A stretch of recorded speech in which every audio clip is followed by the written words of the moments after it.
1% of fresh strawberries. இந்த strawberry பழம் white கலர்லயும் and இதோட சீடு ரெட் கலர்லயும் இருக்கும். பார்க்க பழுக்காத பழம் மாதிரி இருக்கு. இது ரொம்பவே ஸ்வீட்டாவும் டேஸ்டியாவும் இருக்கும். இந்த ஒரு ஸ்ட்ராபெரியோட விலை மட்டும் இந்திய மதிப்புக்கு 350 இருந்து 400 ரூபாய் வரைக்கும் ஆகும்.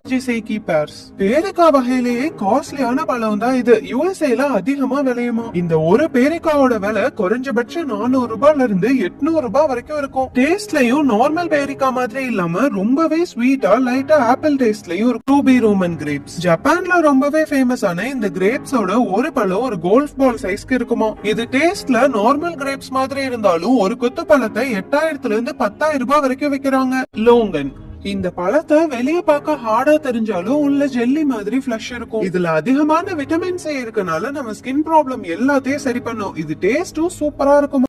இத வெளியே பார்க்க நார்மல் கிவி மாதிரி இருந்தாலும் இதோட ஃபிளஷ் ரெட் கலர்ல இருக்கும். இது கலர்ல மட்டும் ஸ்பெஷல் இல்ல. நார்மல் கிவி பழத்தை விட இதுல பல மடங்கு அதிகமா விட்டமின்ஸ் இருக்கு. அதனால விட்டமின் டெஃபிஷியன்சி இருக்கவங்க இந்த பழத்தை நிறையவே சாப்பிடலாம். சைனீஸ் பேபெரி இந்த பழத்தை பார்க்க வித்தியாசமாவும் அழகாவும் இருக்குல்ல. இது சிவப்பு கலர்லயும் ப்ளூ கலர்லயும் இருக்கும். 2000 வருஷத்துக்கும் மேல சைனால இந்த பழத்தை எல்லா வித வயிற்று பிரச்சனைக்கும் மருந்தா யூஸ் பண்ணிட்டு இருக்காங்க.